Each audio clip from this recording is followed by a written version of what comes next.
아침에 함께 나눌 하나님 말씀은 잠언 6장 1절부터 19절 말씀입니다. 잠언 6장 1절부터 19절 말씀 우리 다 함께 찾으셔서 함께 읽도록 하겠습니다. 잠언 6장 1절부터 19절 말씀입니다.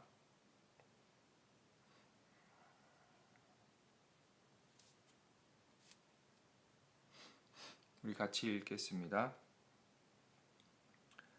내 아들아, 내가 만일 이웃을 위하여 담보하며 타인을 위하여 보증하였으면 내 입의 말로 내가 얽혔으며 내 입의 말로 인하여 잡히게 되었느니라. 내 아들아, 내가 내 이웃의 손에 빠졌은즉 이같이 하라. 너는 곧 가서 겸손히 내 이웃에게 간구하여 스스로 구원하되 내 눈을 잠들게 하지 말며 눈꺼풀을 감기게 하지 말고 노루가 사냥꾼의 손에서 벗어나는 것 같이 새가 그물 치는 자의 손에서 벗어나는 것 같이 스스로 구원하라.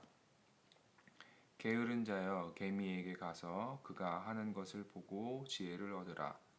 개미는 두령도 없고 감독자도 없고 통치자도 없으되 먹을 것을 여름 동안에 예비하며 추수 때 양식을 모으느니라. 게으른 자여, 내가 어느 때까지 누워 있겠느냐? 내가 어느 때까지 잠이 깨어 일어나겠느냐? 좀 더 자자, 좀 더 졸자, 손을 모으고 좀 더 누워 있자 하면 내 빈궁이 강도같이 오며 내 곰핍이 분사같이 이르리라. 불량하고 악한 자는 구부러진 말을 하고 다니며 눈짓을 하며 발로 뜻을 보이며 손가락질을 하며 그의 마음에 패역을 품으며 항상 악을 꾀하여 다툼을 일으키는 자라. 그러므로 그의 재앙이 갑자기 내려 당장에 멸망하여 살릴 길이 없으리라. 여호와께서 미워하시는 것 곧 그의 마음에 싫어하는 것이 옌 7가지니 곧 교만한 눈과 거짓된 혀와 무죄한 자의 피 흘리는 손과 악한 계교를 꾀하는 마음과 빨리 악으로 달려가는 발과 거짓을 말하는 망령된 증인과 및 형제 사이를 이간하는 자이니라. 아멘. 오늘 아침에는 함께 읽은 잠언 6장 1절부터 19절 말씀을 통해 하나님이 미워하시는 것을 멀리합시다 라는 제목으로 하나님의 말씀 함께 묵상하기 원합니다. 본문은 지혜자가 아들 혹은 제자에게 경계해야 할 것을 가르치는 지혜의 교훈입니다. 본문은 4단락 정도로 구분되어집니다. 먼저 1절부터 5절은 보증과 담보의 행위에 대한 경계의 가르침입니다. 6절부터 11절은 게으름과 나태함에 대한 경계의 가르침입니다.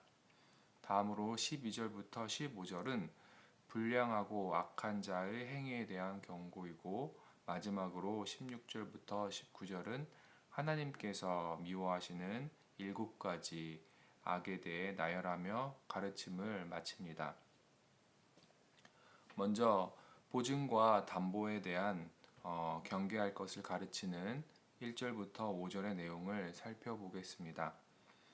이스라엘 백성들에게 보증과 담보의 행위는 해서는 안 되는 것으로 규정된 것은 아닙니다. 하지만 보증과 담보의 행위로 인해 드러나는 부정적인 면들이 컸기 때문에 본문에서 잠언의 지혜자는 보증과 담보를 하게 되는 과정에서 일어나는 경솔함에 대해 경고하고 있습니다. 고대 사회에서는 잘못된 보증의 결과로 자신의 모든 재산이 압류되거나 심지어 종이 되어 팔리는 경우가 많았습니다.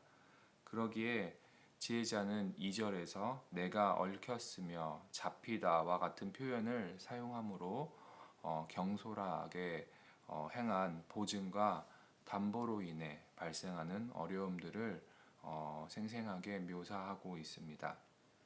또한 3절부터 5절에서는 보증과 담보로 인해 어려움에 빠졌을 때 더 심각한 상황들이 일어나지 않도록 빨리 그 위험에서 벗어나도록 보증과 담보를 해지할 것을 가르쳐 주고 있습니다.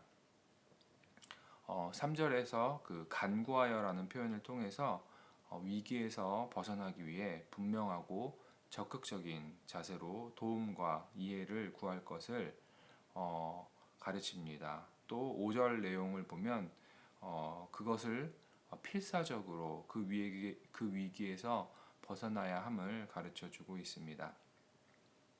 다음으로 6절부터 11절에 게으른 자의 안일함과 나태함에 대한 경고의 가르침입니다. 6절에 게으른 자는 빈둥거리며 나태하게 지내는 사람을 말합니다. 그리고 지혜자는 6절과 7절과 8절에서 개미의 근면함과 성실함을 예를 들며 게으른 자의 나태함을 경고하고 있습니다.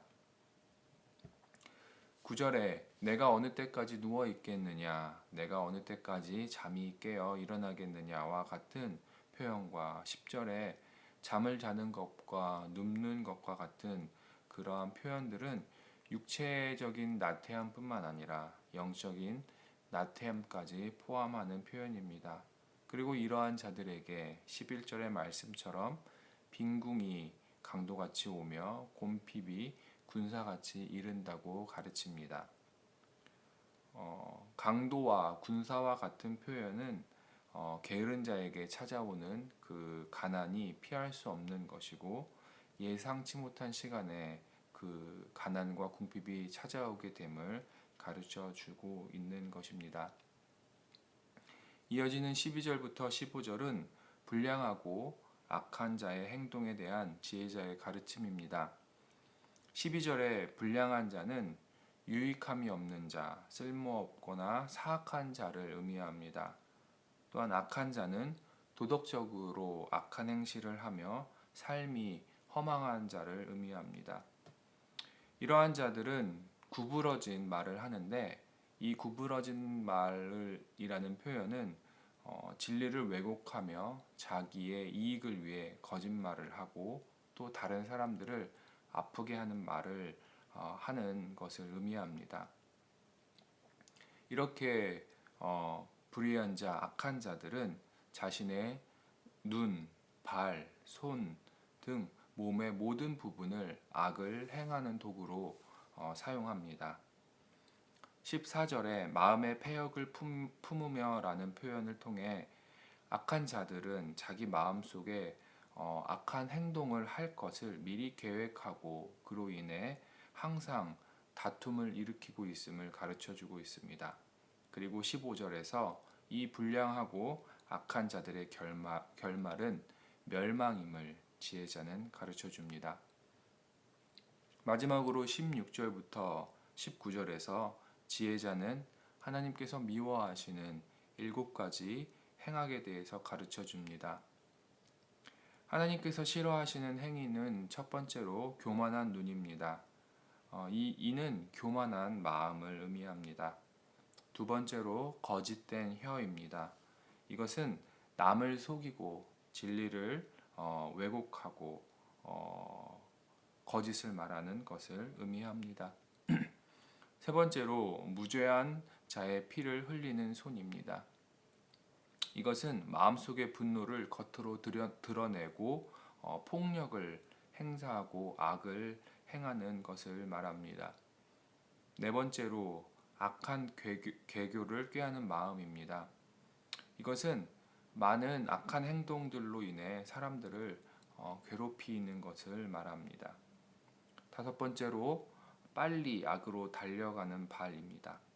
이는 악한 행동을 함에 있어서 적극적이고 그리고 열심히 하는 것을 의미합니다. 여섯 번째로 거짓을 말하는 망령된 증인입니다. 이는 위증하는 것을 말합니다.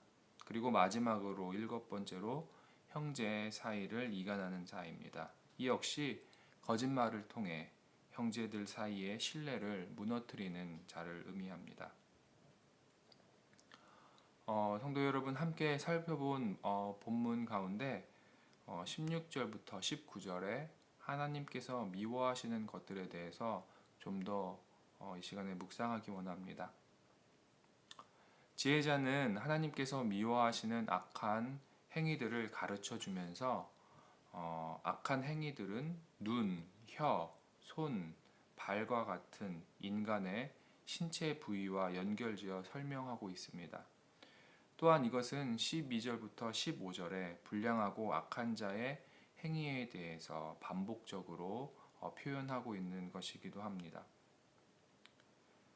인간의 죄악된 본성은 우리의 몸을 통해 다양하게 표출됩니다. 때로는 교만한 마음으로, 때로는 거짓말로, 혹은 분노와 폭력으로, 그리고 다른 사람들을 이간시킴으로 우리의 죄악들이 나타납니다. 이 모든 것들은 하나님께서 미워하시는 것입니다. 16절에 미워하시는 것이라는 표현은 하나님께서 원수처럼 여기고 증오하는 것을 의미합니다. 이러한 악한 행위들은 하나님께서 증오하시고 혐오하시는 행위인 것입니다. 성도 여러분, 하나님께서 미워하시고 싫어하시는 이러한 악한 행동들이 나의 삶 속에서도 나타나고 있지는 않은지 오늘 나눈 말씀의 근거에 나의 삶을 다시 한번 점검하기를 원합니다. 그리고 내 안에 하나님께서 싫어하시는 행동들, 하나님께서 미워하시는 행동들을 발견했다면 그러한 행동들을 멈추시기를 주의 이름으로 도전합니다. 나의 몸을 통해 죄의 모습들이 나타나지 않도록, 죄의 모습들이 드러나지 않도록 우리는 우리의 마음과 몸을 하나님의 말씀 안에서 잘 다스려야 할 것입니다. 이것은 우리의 힘으로 불가능한 것입니다.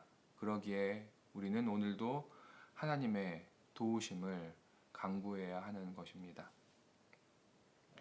성령의 충만함으로 내 안에 내재된 죄악의 본성들을 잠재우고 온전히 하나님의 사랑과 은혜가 드러나기를 우리는 기도해야 할 것입니다. 성도 여러분, 불량하고 악한 자의 결말은 하나님의 심판을 통한 멸망입니다. 하나님께서는 악을 용납하지 않으시고 심판하십니다. 그러기에 우리는 내 안에 그 죄의 습성들을 벗어버리고 온전하게 의로운 삶을 살아가기를 노력해야 하는 것입니다. 하나님을 경외하지 않고 교만한 자들은 온 몸과 마음으로 죄를 지으며 하나님이 싫어하시고 미워하시는 삶을 살아갑니다. 하지만 예수 그리스도로 인해 하나님의 자녀된 우리는 하나님께서 미워하시는 것으로부터 우리의 몸과 마음을 멀어지게 해야 할 것입니다. 우리는 하나님께서 미워하시는 것으로부터 멀어져 우리의 몸과 마음이 하나님이 기뻐하시는 것, 하나님이 좋아하시는 것을 행함으로 나아가야 할 것입니다. 이것이 이 땅에서 지혜 있는 자의 삶의 모습인 것입니다.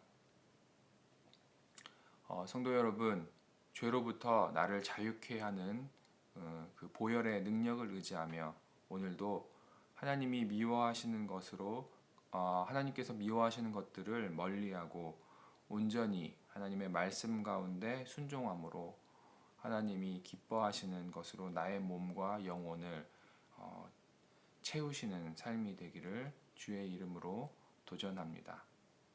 우리 함께 기도하시겠습니다. 하나님 감사합니다. 내 안에 하나님께서 미워하시고 하나님께서 싫어하는 것들이 있는지, 그러한 행동이 있는지, 그러한 마음이 있는지 말씀을 통해 우리의 삶을 되돌아보기를 원합니다. 하나님께서 미워하시고 하나님께서 싫어하시는 행동들로부터 나를 멀리하게 하여 주시옵소서. 그리고 온전히 말씀 가운데 순종함으로 하나님께서 기뻐하시고 하나님께서 좋아하시는 그러한 것들이 나의 삶에 드러나기를 원합니다. 성령 충만함으로 또한 하나님의 능력으로 예수 그리스도의 그 보혈의 능력으로 하나님께서 미워하시는 행위들에 대해서 멀리하게 하여 주시옵소서. 그래서 나의 마음과 몸과 영혼이 온전히 하나님께서 기뻐하시는 것들로만 충만하게 채워지는 삶을 살아갈 수 있도록 인도하여 주시옵소서. 감사드립니다. 살아계신 예수 그리스도의 이름으로 기도드렸습니다. 아멘. 하늘에 계신 우리 아버지여, 이름이 거룩히 여김을 받으시며 나라가 임하시며 뜻이 하늘에서 이루어진 것 같이 땅에서도 이루어지이다. 오늘날 우리에게 일용할 양식을 주옵시고 우리가 우리에게 죄 지은 자를 사하여 준 것 같이 우리의 죄를 사하여 주옵시며 우리를 시험에 들지 말게 하옵시며 다만 악에서 구하옵소서. 대개 나라와 권세와 영광이 온전히 하나님 아버지께만 영원히 있사옵나이다. 아멘. 이 시간에 함께 합심하여서 기도하는 시간 갖도록 하겠습니다. 첫 번째로 나라와 민족을 위해서, 우리 나라와 우리 민족을 위해서 그렇게 우리가 기도했으면 좋겠습니다. 나라의 어려움들과 나라의 분열된 마음들이 하나 될 수 있기를 우리가 같이 기도하기 원합니다. 두 번째로 열방의 복음 증거와 또 복음 증거를 위해서 수고하시는 선교사님들을 위해서 기도했으면 좋겠습니다. 특별히 세계 각처에서 어려운 일들, 힘든 일들이 일어나고 있는데 미얀마와 또 인도에서 일어나고 있는 일들, 우리가 그것들을 위해서 기도하고 또 특별히 또 인종차별로 인해서 고통받고 있는 소수민족들을 위해서 그들 가운데 복음을 통하여서 회복들이 일어날 수 있기를 우리가 기도했으면 좋겠습니다. 세 번째로 우리 교회를 위해서 기도하기 원합니다. 우리 교회와 우리 교회 공동체가 말씀 위에 균형 있고 건강하고 아름답게 잘 세워져 나갈 수 있기를 기도하기 원합니다. 또 그래서 우리가 코로나 이후의 사역들, 교회의 사명들을 잘 감당할 수 있는 교회 되기를 기도해 주시고 담임 목사님과 교회 리더들을 위해서 우리가 같이 기도했으면 좋겠습니다. 그리고 마지막으로 우리 개인을 위해서 기도할 때 오늘 말씀 기억하시면서 나의 삶이 하나님께서 미워하시는 죄악들로부터 멀어져서 내 몸과 내 마음이 하나님 말씀 가운데 순종하는 삶을 살아갈 수 있기를 기도해 주시고 또 우리 개인의 기도 제목들과 또 우리 교회 지체들의 중보 기도의 제목들을 놓고 우리 시간에 함께 기도하겠습니다. 기도하시겠습니다.